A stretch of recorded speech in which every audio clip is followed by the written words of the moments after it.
नमस्कार दोस्तों, I am sure आप भी मेरी तरह टॉम क्रूज और टॉम क्रूज की ये जो टॉप गन फिल्म्स हैं उसके फैन होंगे।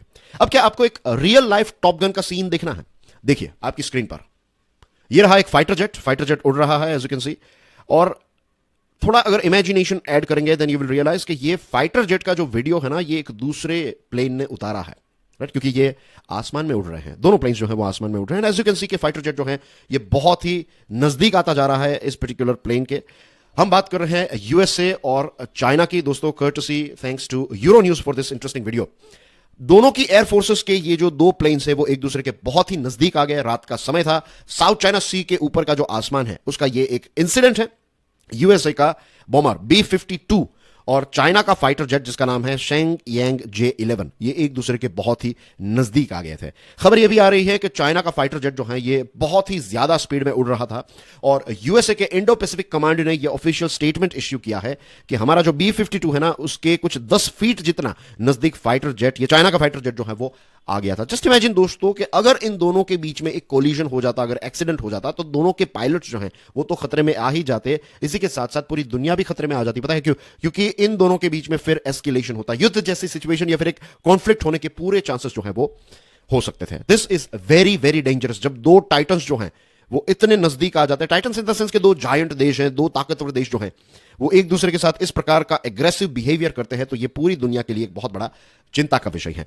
दोस्तों, मेरा नाम है प्रशांत मावानी, आप देख रहे हैं स्टडी क्लोज। आप मेरे दूसरे लेक्चर्स क्यूरियसली एजुकेशन पर भी देख सकते हैं। Dear friends, we have launched a very very interesting course. ये आपके सेल्फ डेवलपमेंट के लिए है। It is called NLP for academic success. इस कोर्स को डिजाइन किया है डॉक्टर मयूरिका दास जी ने, और ये कोर्स जो है ना, ये आपके स्टडीज को, आपकी लर्निंग को और ज्यादा बूस्ट अप करने के लिए है। इस कोर्स के साथ जुड़ी हुई सारी डिटेल्स आपको हमारे मोबाइल ऐप पर मिल जाएगी।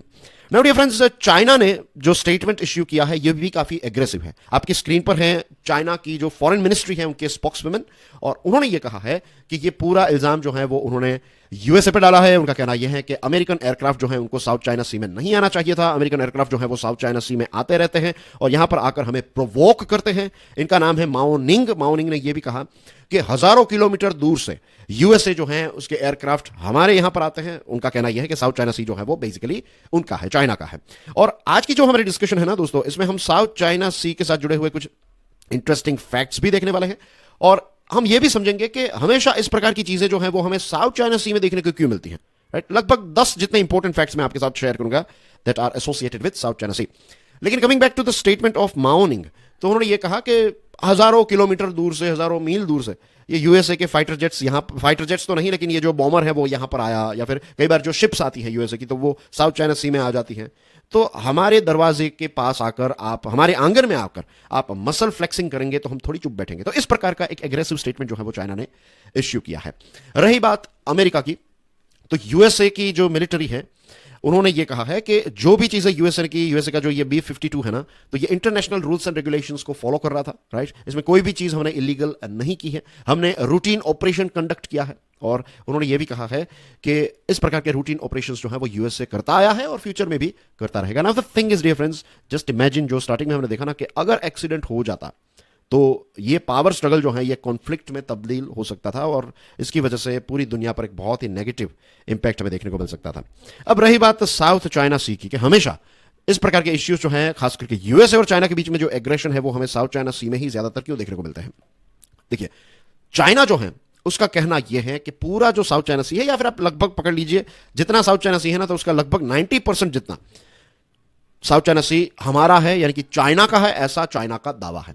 और यूएसए और बहुत सारे दूसरे ऐसे देश हैं जिनका कहना यह है कि ये दावा जो है ये आपका इलीगल है, इस दावे को हम रिजेक्ट करते हैं। साउथ चाइना सी जो है ये शिपिंग और ट्रेड के लिए एक बहुत ही इंपॉर्टेंट रूट है। Now as you can see on your screen, ये है साउथ चाइना सी। तो यहां पर देखिए, this is China here, right? यहां पर आप ताइवान देख सकते हैं और ये रहा पूरा साउथ चाइना सी। ये यहां पर ये पूरी इसकी बॉर्डर है, right? This is south China see here. And if you observe here, ये वाला जो पानी है दोस्तों, ये क्या है? ये पैसिफिक ओशियन है। और यहां पर क्या है? This one is Bay of Bengal, as you can see. तो ये इंडियन ओशियन है। अब इंडियन ओशियन और पैसिफिक ओशियन को कनेक्ट करने वाली अगर कोई कड़ी है, अगर कोई सी रूट है जो सबसे शॉर्टेस्ट है, तो दैट इज साउथ चाइना सी वाला रूट, राइट? लगभग लगभग आप समझ लीजिए कि 3.5 मिलियन स्क्वायर किलोमीटर वाला ये एरिया है और 200 जितने 200 या फिर 200 से ज्यादा जो हैं आइलैंड्स आपको यहां पर देखने को मिलते हैं। कुछ बड़े बड़े आइलैंड्स हैं, उनके नाम भी मैं आपके साथ शेयर करूंगा, डोंट वरी अबाउट इट। तो यहां पर कुछ आइलैंड्स भी हैं, कुछ बड़े रॉक्स हैं, रीफ्स हैं, तो ये सारी चीजें आपको साउथ चाइना सी में देखने को मिलती हैं। रही बात कंटेंडर्स की कि कौन कौन से देश जो है वो दावा कर रहे हैं, तो एक तो चाइना है, और ये as you can see here China कहता है ये पूरा क्षेत्र जो है वो उनका है। इसको चाइना पहले 9 डैश लाइन कहा करता था, 9 डैश लाइन। चाइना ने बेसिकली क्या किया, ऐसे 1 2 3 ऐसे ऐसी 9 लाइंस मैप में दिखाई है, और ये 9 डैश लाइन के माध्यम से चाइना ये कहता है कि ये पूरा एरिया जो है वो हमारा है। अब कुछ समय पहले आपको याद होगा कि चाइना ने अपना एक नया मैप जो है वो लॉन्च किया, और इस मैप में उन्होंने बदतमीजी ये की कि हमारा जो अरुणाचल प्रदेश है वो भी अपना हिस्सा दिखा दिया उसके मैप में। तो वो जो नया मैप इश्यू किया ना, उसमें 9 डैश लाइन को अब उन्होंने 10 डैश लाइन कर दिया है, एक और लाइन जो है वो इसमें ऐड कर दी। और ये लाइन स्पेसिफिकली उन्होंने इसलिए ऐड की है ताकि ये ताइवान वाला पोर्शन जो है वो कवर कर सके। और इसी के साथ यहां पर एक दूसरा आइलैंड है, राइट, थोड़ा ऊपर अगर आप देखेंगे तो जापान के साथ एक डिस्प्यूटेड आइलैंड है चाइना का, तो वो भी इस 10 डैश लाइन में वो कवर करने का दावा कर रहे हैं। ठीक है, तो रही बात कंटेंडर्स की, तो एक तो है चाइना एज यू नो, इसके साथ ताइवान है, ताइवान का भी कुछ एरिया है, तो चाइना कहता है कि ये एरिया हमारा है, तो इसकी वजह से इश्यू है। फिलीपाइंस तो इंटरनेशनल कोर्ट में ले गया था, केस भी हुआ था, और ये केस फिलीपाइंस जीत भी गया था। आई थिंक 2016 में ये केस जीता था फिलीपाइंस, लेकिन उसके बाद चाइना ने यह कह दिया कि भाई हम इस प्रकार की कोर्ट्स जो होती है तो उनके ऑर्डर्स हम बिलीव नहीं करते हैं, हम इसको मानते नहीं है। तो इंटरनेशनल लॉ का क्लियर वायोलेशन जो है वो चाइना ने किया when it comes to this Philippines versus South China Sea. फिर वियतनाम के साथ इश्यू चलता रहता है, ये रहा वियतनाम, राइट, एंड मलेशिया है। तो बेसिकली ये गोल्डन में जो आप देख रहे हैं ना देश, तो दिस वन इज मलेशिया। फिर यहां पर एक छोटा सा देश है ब्रुनेई, इसका नाम है। तो ये सारे देशों के साथ, ऑफ कोर्स यूएसए जो है, तो यूएसए भी इसमें इन्वॉल्व है। तो ये सारे देश जो है उनका ये दावा है कि चाइना का जो दावा है ये इलीगल है। अब देखिए यहां पर आपकी स्क्रीन पर, तो यहां पर ये पाराकल आइलैंड्स हैं, then you can see Spratly islands, ये बहुत इंपॉर्टेंट आइलैंड्स हैं, राइट, स्कारबोरो, शाओल। फिर यहां पर ये रहा जो शेनकाकू या फिर दियाओयू आइलैंड इसको कहते हैं। तो ये आइलैंड जो है ना, शेनकाकू वाला आइलैंड, तो ये चाइना वर्सेस जापान वाला इश्यू है। तो यहां पर 10 डैश लाइन से वो क्या करना चाहते हैं कि पूरा एरिया जो है वो अपना क्लेम कर रहा है चाइना। दूसरे कुछ इंटरेस्टिंग फैक्ट्स अगर मैं आपके साथ शेयर करूं when it comes to this South China Sea, तो let me change the colour of pen quickly. एक तो यह है कि जो इंडियन ओशियन और पैसिफिक ओशियन के बीच में सबसे शॉर्टेस्ट अगर कोई शिपिंग लेन है तो it is this one, means सबसे शॉर्टकट वाला रास्ता अगर कोई है तो साउथ चाइना सी से होकर गुजरता है। This is number 1। नंबर 2, जो दुनिया के लगभग आप पकड़ लीजिए 50% जितने ऑयल टैंकर्स जो होते हैं ना, ग्लोबल शिपिंग जो ऑयल लेकर जाते हैं, बड़े बड़े शिप्स, इनको ऑयल टैंकर्स कहते हैं, तो ये 50% जितने ऑयल टैंकर्स जो है वो इस एरिया से गुजरते हैं। इसके साथ कोल, आयरन और ऐसे इंपॉर्टेंट जो मटेरियल है, रॉ मटेरियल, वो भी इस क्षेत्र से बहुत ही बड़ी क्वांटिटी में इस क्षेत्र से गुजर रहे हैं। बहुत सारे एक्सपर्ट्स का कहना यह है कि साउथ चाइना सी में फॉसिल फ्यूल भी है। And let me add one more interesting fact here, let me change the colour of the pen quickly. ये फैक्ट भी बहुत ही इंटरेस्टिंग है। नाउ यू विल रियलाइज के चाइना जो है वो इतना ज्यादा इसमें क्यों इन्वॉल्व है। दुनिया की लगभग 10% जितनी मछलियां जो है, फिशिंग जो है, जो क्वांटिटी वाइज अगर हम देखें तो 10% जितनी जो मछलियां हैं वो इस क्षेत्र से पकड़ी जाती हैं। तो यू कैन इमेजिन कि फिशरमैन के लिए जो फिशिंग है, ये फिशरीज जो है, ये एक बहुत बड़ी इंडस्ट्री है। और ये भी देखा कि शॉर्टेस्ट रूट है, राइट। तो ये सारे इंपॉर्टेंट रीजंस की वजह से चाइना जो है वो साउथ चाइना सी को अपने कंट्रोल में रखना चाहता है। और फ्यूचर में इंडियन ओशियन के जितने भी देश हैं, पैसिफिक ओशियन के जितने भी देश हैं जो एक दूसरे के साथ ट्रेड करना चाहते हैं, अगर साउथ चाइना सी का पूरा कंट्रोल चाइना के पास आ जाता है तो आप समझ लीजिए लगभग पूरी दुनिया का कंट्रोल जो है वो चाइना के पास आ जाएगा। तो इस प्रकार का एग्रेसिव बिहेवियर जो है वो चाइना का एक लंबे समय से रहा है। और कुछ समय पहले की ही बात है, राइट, अभी 10-12 दिन ही हुए इस इंसिडेंट को, या फिर उससे भी कम दिन हुए हैं। फिलीपाइन जो है, इसकी एक कोस्ट गार्ड शिप जा रही थी और एक दूसरी शिप जा रही थी जिसमें मिलिट्री रन सप्लाई बोट थी। मिलिट्री रन सप्लाई बोट, तो इसमें सारी जो इंपॉर्टेंट सप्लाईज है तो वो एक जगह से दूसरी जगह पर लेकर जाती है, राइट, ये बोट। तो ये फिलीपाइन की कोस्ट गार्ड शिप और ये मिलिट्री रन सप्लाई बोट जो थी, तो इसको रैम किया। रैम का मतलब है इसके साथ जानबूझकर चाइनीज कोस्ट गार्ड जो है उन्होंने एक टक्कर मारी और इस वेसल जो है इसको डैमेज करने की कोशिश की। तो इस प्रकार का एग्रेसिव बिहेवियर चाइना यहां पर करता रहता है। और इस इंसिडेंट को लेकर जो बाइडेन साहब जो हैं यूएसए के प्रेसिडेंट, उन्होंने ये एक स्टेटमेंट इश्यू किया कि अगर आप फिलीपाइन के साथ इस प्रकार का बिहेवियर करेंगे तो यूएसए को इसमें इन्वॉल्व होना पड़ेगा। यूएसए और फिलीपाइंस के बीच में एक ट्रीटी है, तो हम उनकी रक्षा करने के लिए यहां पर पहुंच जाएंगे।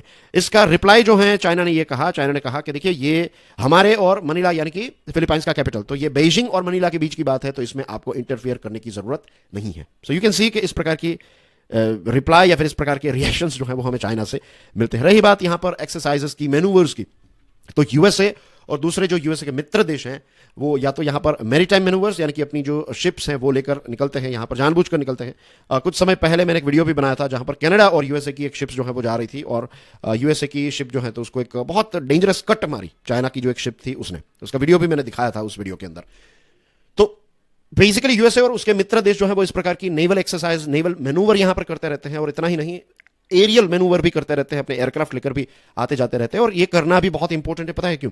अगर यहां पर यूएसए और दूसरे ऐसे ताकतवर देश यहां पर इस प्रकार के मैनूवर या फिर एक्सरसाइज नहीं करेंगे, तो फिर धीरे धीरे करके चाइना जो है, अभी देखिए उनका ये मींस ये पूरा साउथ चाइना से उनका नहीं है, तो भी चाइना इस प्रकार के रिस्ट्रिक्शंस और इस प्रकार का बिहेवियर कर रहा है। अगर आप इस एरिया में नहीं जाएंगे तो फिर चाइना जो है यहां पर इतनी टाइट सिक्योरिटी कर देगा कि फिर उसके बाद यहां पर एंटर होना जो है उसकी परमिशन के बिना नियरली इम्पॉसिबल सा हो जाएगा। सो दैट्स वाई इस प्रकार की एक्सरसाइजेस जो है वो इंपॉर्टेंट रहती है। रही बात इस प्रकार के इंटरसेप्शंस की, तो 2021 से आज तक अगर आप देखेंगे तो दोस्तों इट्स क्वाइट शॉकिंग फिगर, 180 जैसे इंसिडेंट्स जो है, जो अभी इंसिडेंट हमने देखा ना, तो इस प्रकार के 180 जितने इंसिडेंट्स जो हैं वो हो चुके हैं। This is a very very serious thing. ना तो अमेरिका इसमें पीछे हटने के लिए तैयार है और ना तो चाइना जो है वो इसमें पीछे हटने के लिए तैयार है। चाइना हमेशा नेशनल सोवरेनिटी, टेरिटोरियल इंटीग्रिटी, इस प्रकार की चीजें जो है वो कहने लगता है जब साउथ चाइना सी की बात आती है।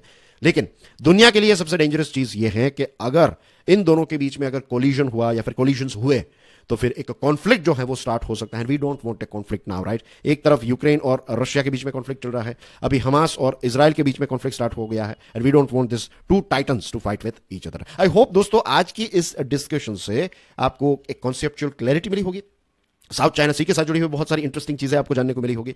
और ऐसा ही इंटरेस्टिंग वीडियोस को देखने के लिए do subscribe study gloves.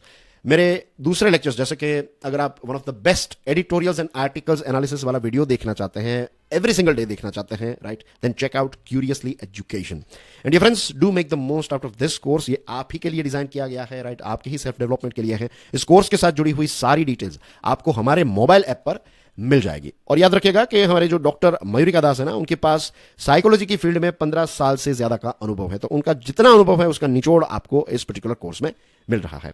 Thank you very much for your love and support. इस वीडियो को दूसरे स्टूडेंट्स के साथ तो शेयर जरूर कीजिएगा। I will see you soon with some more interesting topics. Till then enjoy your studies. God bless you all.